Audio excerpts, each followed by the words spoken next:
So how do you invent, design, develop, and market a product? We're going to discuss it today.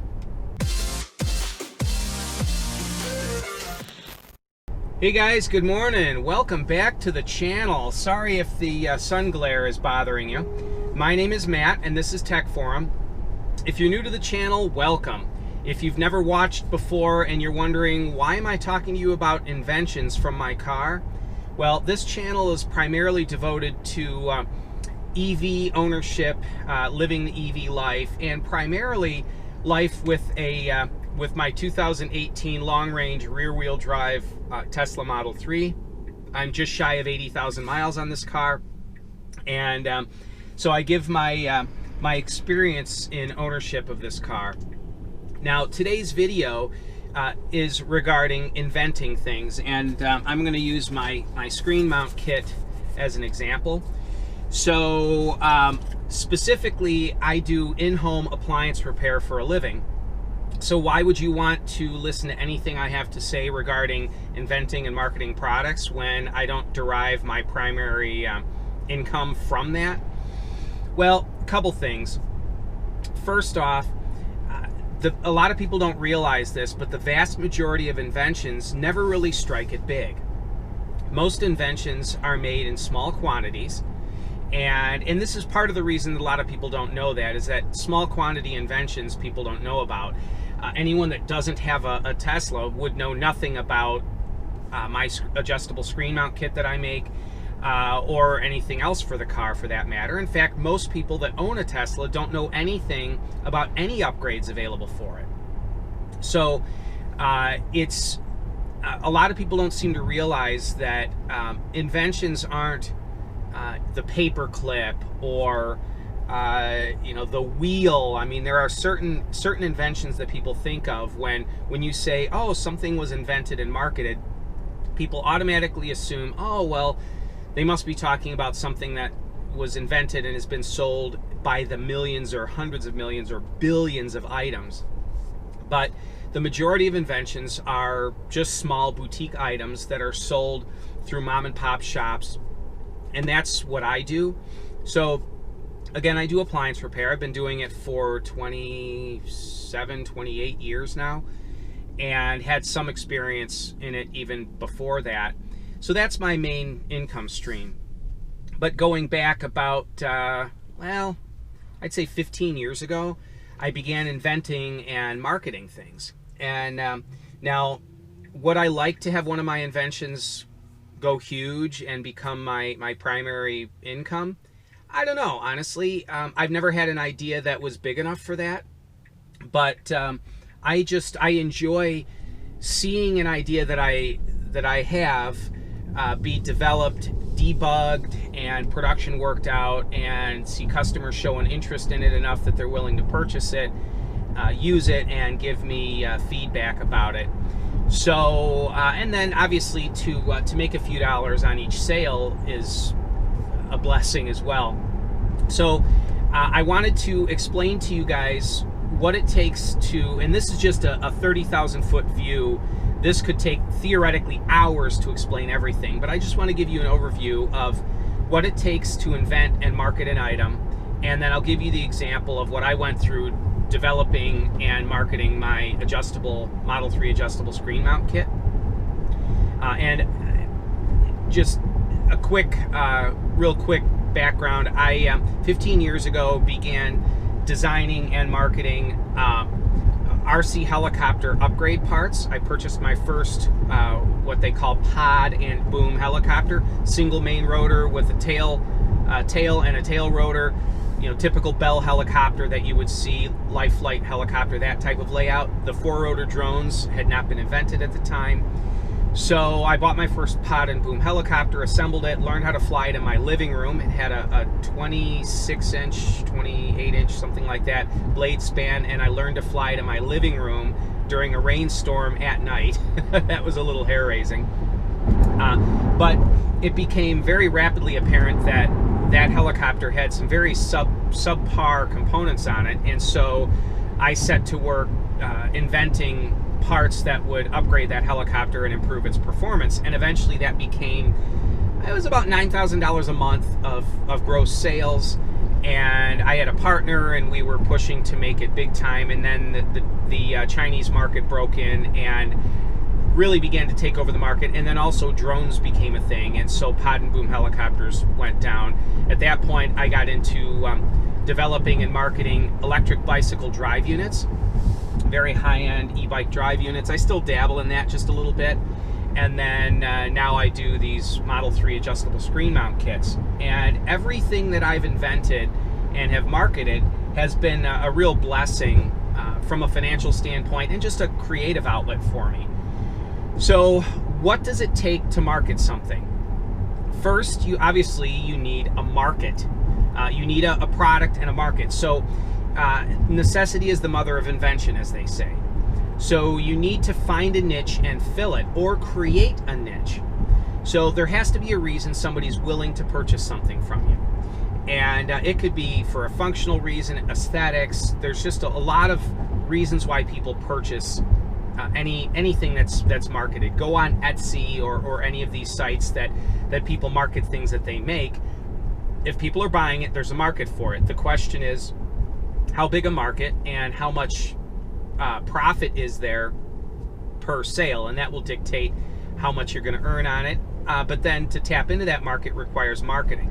So you need to have a need, either create your own need or desire in the marketplace, or find one that's been untapped. Then you have to figure out a way to tap that market. You have to develop the product, which is everything related to prototyping and proving it out, beta testing, and working out, debugging it to the point that it's functional enough that people are going to purchase it and not have constant problems. You've got packaging, you've got marketing. There's does it need to be patented or not? There are so many different categories, and again, this could go on for hours and hours, but I want to just give you the overview of it. So I'm going to walk you through what I went through inventing and developing the Model 3 screen mount kit, so you can get an idea of sort of a basic understanding of what it takes. So when I purchased my Model 3, Tesla released not photographs, but sketches going from the passenger's door opening into the cabin of the car, and it had a cut top Formula One squared off flat bottom steering wheel. The screen was really low and raked forward, like almost down level with the dash, and leaned way forward up near the dash. It was really sleek. I love that look. Well, I'm sure for universal fit reasons and maybe local ordinances or whatever, the car had to be marketed with a round steering wheel, but also the screen ended up far higher and more vertical, like a billboard, than I really liked. I mean, it's fine. And different height people and different arm reach and different preference comes into play here. But I really liked the design sketch that Tesla sent out. So having a small machine shop in my garage, I figured, I'm going to make my own mount. How does this screen attach to the car anyway? So I figured it out, took the screen off, and made my own machined aluminum mount that lowered the screen just shy of 2 inches. It's about 1 3/4 inches, and leaned it forward. And I tried numerous angles, and I found that initially I liked 11 degrees because it looked really sleek, but there was a little bit of glare. So then I reduced it to 9 degrees of additional forward lean and 1 3/4 inches drop. And the screen was still parallel with the dash, and I really loved that sleek look. So I showed pictures online, and then a number of people said, well, if you can make a mount, can you make it angled toward the driver? And I thought, well, I like the symmetrical look, and you lose that sleek look looking into the cabin if it's angled toward the driver. But I tried it and thought, well, how often are you just looking into the cabin versus how much are you in the seat driving? All right, well, I'll make a mount that can mount parallel with the dash or angled to the side. So the adjustable screen mount kit was born at that point. Well, then I had to find out, is there a market for this thing? I mean, I made it, I like it.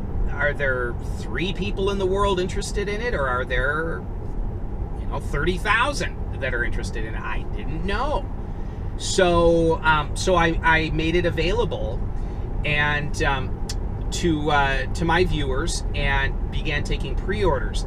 Now, normally you have to work out production details, and I already understood what it would take to manufacture it because I had been down this road and manufactured other items in the past. So, but the time that I went through in developing this, a lot of people don't realize they'll look at some item, they'll take it off the shelf and they'll look at it and say, well, you know, what did it take to make this? You know, they just think, oh, it's in a package. How hard could that be? Well, I spent 2 entire days making one working prototype. Then I spent another entire day making the angled prototype, and these were very rough prototypes. So then I had 3 full days of time invested in it. I had to buy some tooling. There's a specific angle of inclination that the mount in the dash is at. I had to get an angle adjustable vise for my milling machine, and I had to get it an angle gauge, or I chose an angle level. So I spent a few $100s on tooling to make the prototype mount. So at that point I had 3 full days of work, and my appliance business grosses $1,000 a day. So I essentially lost $3,000 of gross revenue for my business developing this, plus another few $100s in tooling to make one workable unit. Then I had to find a machine shop to produce it. So the shop that I settled on is owned by a friend of mine down in the southern part of the state, 5.5 hours away. So I drove 5.5 hours down there with the prototype to work out production details, and I gave him several $100s up front to begin the prototyping process, the pre-production prototyping process, so he could purchase some materials and do some CAD development and that. Then I had to drive back to Illinois, so back up to the northern part of the state, and so that killed, I think it was 17 hours that day. And then it was shipping things back and forth, and he was manufacturing pre-production prototypes and shipping them to me, and I was shipping them back, making changes on my milling machine and shipping it back, and conference calls. That took another couple solid days and a couple $1,000s of funds out of my pocket. And eventually we settled on final production. Now, once the final production parts were sent to me, I had to work out, there were some manufacturing flashing on the parts that had to be manually cleaned off and that, and so we had to work through that. But we finally got the metal parts produced. Then I had to find a decent supplier for all the hardware, bolts, washers, Allen wrenches, different things that are required for the kit. And I had to find those locally and at a reasonable price. Then there's a fabric sleeve that goes around the back. The screen, when you remove it, there's normally a plastic bezel that covers that metal mount. Well, being that the screen now can be moved in different positions, you loosen a couple screws, change the angle of the screen, snug the screws down, it changes position, not just from a pivoting standpoint, but it sweeps side to side. And so I couldn't use a hard plastic mount behind it, it had to be soft. So then we had to develop a padded fabric, it's canvas, internally padded canvas wrap that goes around the back. Well, mounted to that is a cabin temperature sensor. So I had to work out how to mount the cabin temperature sensor through this sleeve and allow it to be in multiple positions without affecting that sensor. I had to not just develop that sleeve, but then work out production. So working out production of the sleeve was a big deal. Just cutting the fabric panels. Every piece of fabric and piece of foam for that sleeve has to be cut pretty accurately. So I had to make templates and develop a sort of a die cutting method to cut all the panels out. My wife was producing the sleeves, and then she hired a couple ladies, trained them. She spent a couple days of her own time and a few $100s out of her pocket paying ladies to learn how to do the sewing for the sleeves. And so she was working out the production for that side of it. Packaging. Believe it or not, just finding the right box is a big deal. Packaging is a big deal. I wanted a box that didn't require any padding internally, where I could fit the entire kit in the box in a snug fashion so I didn't have to cut any bubble wrap or whatever. a box that was sturdy, a box that could not only be the package, but also the shipping container. Many products that you purchase have their own package, but then they have to be put in another box for shipping. That's double packaging. It takes up a lot of time, a lot of money, a lot of wasted materials. So I wanted one box that would do the job. It had to be relatively inexpensive. Then I had to work out labeling. So I had various stickers made up. I looked into having boxes rubber stamped, ink stamped with labeling on it and that, but haven't done that yet, but had to have stickers custom made. When I go inside the box here, I'll show you, there's the sticker, there's instruction sheets. You have to work out individual packaging for the components within the box itself. So there's one of the 2 aluminum parts. You can see that it's even engraved, it says Tech Forum there. So I had to obtain a heat sealing machine along with the plastic to do the sealing. There's another part, component for the kit, also engraved, and hardware. At the bottom of the box is the fabric sleeve. That fabric sleeve actually acts as padded packing for the box, or for the kit. So when I fold up the fabric sleeve in the box and put the parts on top of it, the fabric sleeve becomes the kit's own padding, which eliminates the need for me to use bubble wrap or something else inside. Well, then how do I market and sell these things? All right, well, I have a Shopify page, and shameless plug, there's a link in the description below, but I had to set up the Shopify page, and that took some time. I'm not very computer savvy, so that took some time to set up. You have to figure out what's the actual production cost for everything, labels, boxes, all that plastic packing. I employ a number of different people to do different steps. There's myself, there's my wife doing the sleeves. She hires a couple ladies to do some sewing. I have the machinist that does the machining. I pay my son to do some deburring of parts. And then I have, for the Model Y kit, which isn't released yet, but it will be released shortly, there's a 3D printed part. So that 3D printed part, I hired a gentleman to make those for me. And actually his wife is one of the ladies that does the sleeve sewing for us. So I hire both the husband and wife for that. There are a number of people that have a hand in this. I have to pay all of them. This isn't my main line of work. I do this as a sideline, so I have to figure out, when can I do it? People aren't going to wait too long to get these, but I can't ship every package and ship every single day.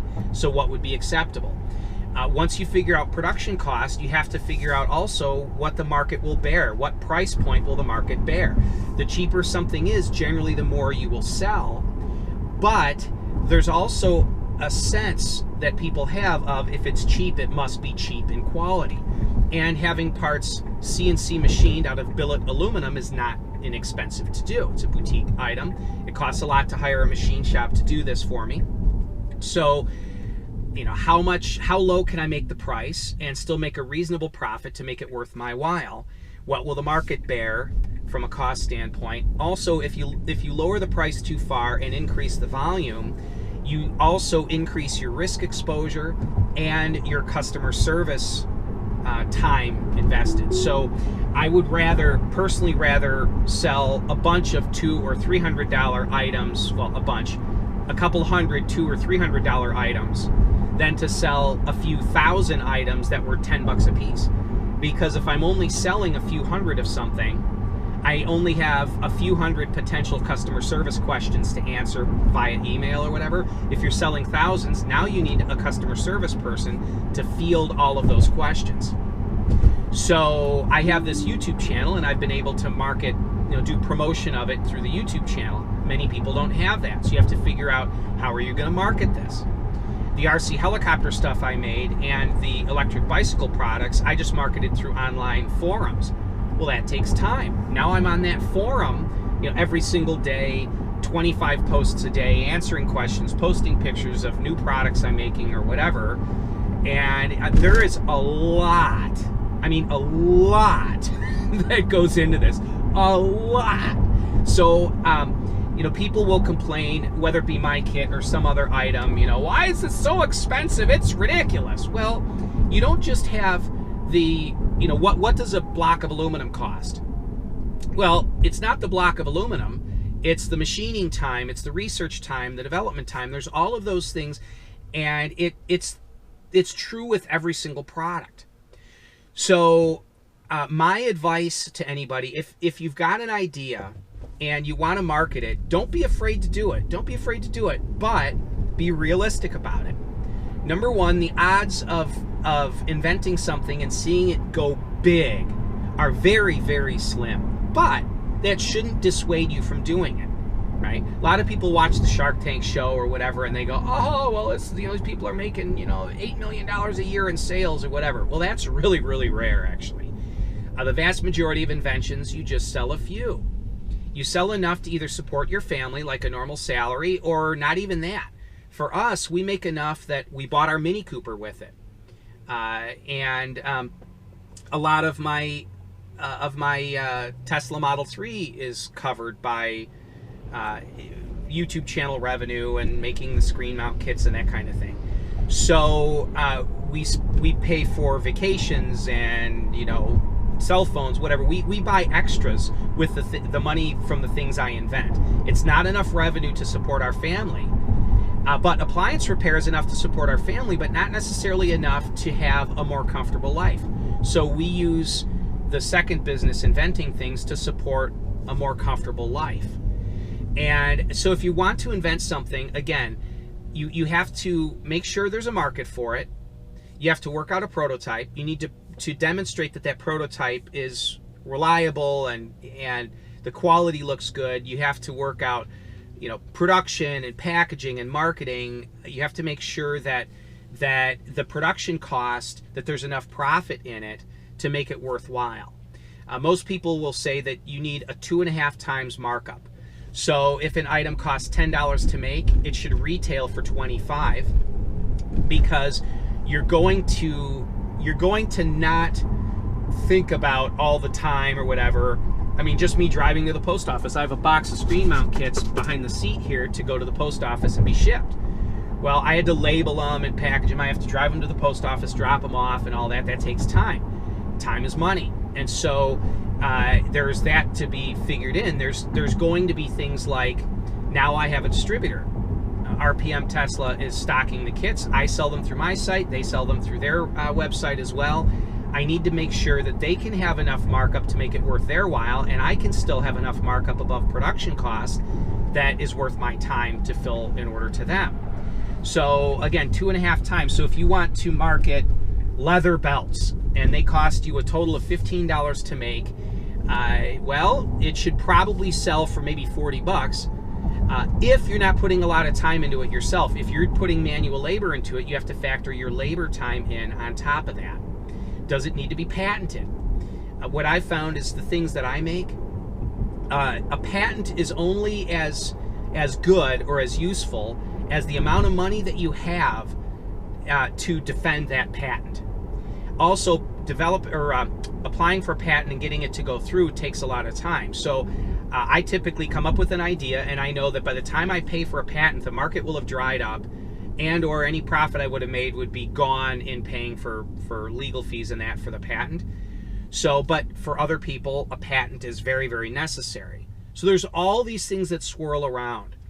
And again, for me, for the screen mount kit, I have many thousands of dollars and many days, full days of time invested in this thing without any pay at all until they started selling. And I employ a number of people, and it's boutique manufacturing, and it's high-end manufacturing, machined billet aluminum. It's not 3D printed plastic or cast aluminum or whatever. It is good quality, and so all that has to be taken into account.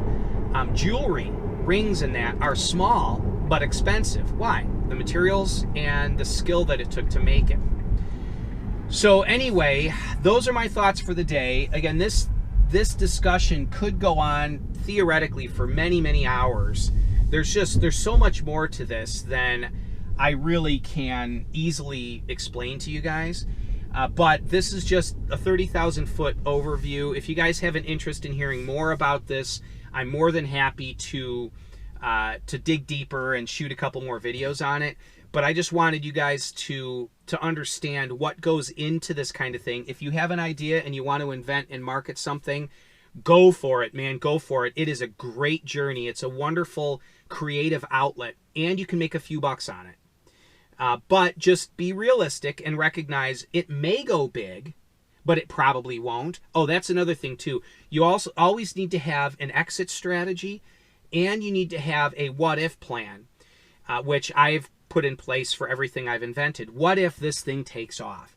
Now, for the screen mount kits, I've sold a couple hundred of them, and that's great. And I sell one every couple days or whatever. It's great. I like it. Now, what if it took off? What if all of a sudden I found there was a market for thousands of these things? What would I do? I already have those plans in place. I know how I would do that. But if you watch the Shark Tank show, you'll find that the vast majority of the reason that people go to Shark Tank isn't because they need a good idea, isn't because they need to know how to manufacture it, it's because they all of a sudden have a huge order. They've been making 50 widgets per week, or 50 per day, or whatever it is, but now they've got an order from Walmart or whatever, and they need 300,000 of these, and it's going to cost them $500,000 to make 300,000 of these widgets, and they can't afford the inventory, and there's also inventory control then, and so that becomes an issue. It really does. And so you have to have a growth plan in place. So none of my inventions have ever exploded like that, but I've always had in the back of my mind, what if that happens? How would I handle it? And you need to have that plan, that strategy in place. Another thing too is continual improvements. I showed you guys the engraving. So there's the way the kit looks in the box. So instructions and a sticker. And again, these parts here, you can see the Tech Forum engraving on there. That engraving, that was just something that I talked to the machinist. Hey, can you engrave it? Oh, sure, and so he engraved that. There have been a few functional improvements. Product improvement should continue over time. And that is quite important as well, because if you market a product and it stays stagnant without any improvements, oftentimes the sales will be stagnant. So marketing, you have to get out there, you have to go on forums and trade shows and that kind of thing. That all takes time, and you have to factor that in. Somebody may say, well, oh man, I make $80 an hour, making these fabric belts that I sell, or doing t-shirts or whatever they're doing. Really? Okay, that's $80 an hour for the time that you're actually making that item. What about boxing? What about driving it to the post office? What about trade shows? What about time online? Before you know it, you're making $12 an hour when you figure all that in, and you would have been better off getting a job as a cashier somewhere for some extra money. So you have to keep that well in hand. And I ran into that early on as well, that trap of, I make this much per hour. No, I made that much per hour standing at the mill. But when you factor all the other time into it, I was making $13 an hour, and it just wasn't worth it. So I had to develop things that made more per hour to make it worth my while. Now, one last thing, and then I'll let you guys go. That is, oftentimes inventions are marketed just to cover your own, whatever, your own hobbies. That's what got me into the RC helicopter thing to begin with. My first helicopter cost me $1,400, and I wanted to develop a few products that I could sell just to pay for the helicopter and pay for maintenance of it. You crash an RC helicopter, it's expensive to fix and takes a lot of time. So I wanted a self-supporting hobby, and that's what it was. Then it started making me a few dollars. And so then I wanted to make more on it. And so if you are a car guy and you want to pay for your car, well, and you wanted to market some product for it, you know what? If it only makes your car payment per month, you have a free car. You really don't. You did do work to market that product, but you have generated additional revenue. You have created your own wealth to pay for that car. And that's where a lot of inventions go, is it just helps people pay for the equipment it took to do it, and you know, a couple toys, and that's where their invention stays from a financial standpoint, and that's totally fine. But an invention could go big, and you need to have a plan in place of how am I going to handle it if it does go big. So anyway, I know that was quite a mouthful for today, but if you guys have any questions, leave them in the comments section below. If you want to hear more about this type of thing, I can break down each category and do a video on just prototyping or just production or just marketing or whatever. By all means, let me know. I'm more than happy to do videos on each of those topics if you guys would like. So I'll also look for a 80,000 mile update on my Model 3. I'm just about at 80,000 miles.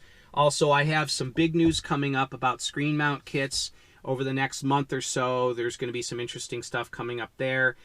Some more testing of the Model 3. I've got a couple rust spots on the rocker that I'm going to be repairing. Videos for the Mini Cooper are coming up. So there's a lot of stuff happening. And go ahead and subscribe. Give me a like. And let me know what your thoughts are. So that's it for me for today, guys. As always, stay charged. Thanks.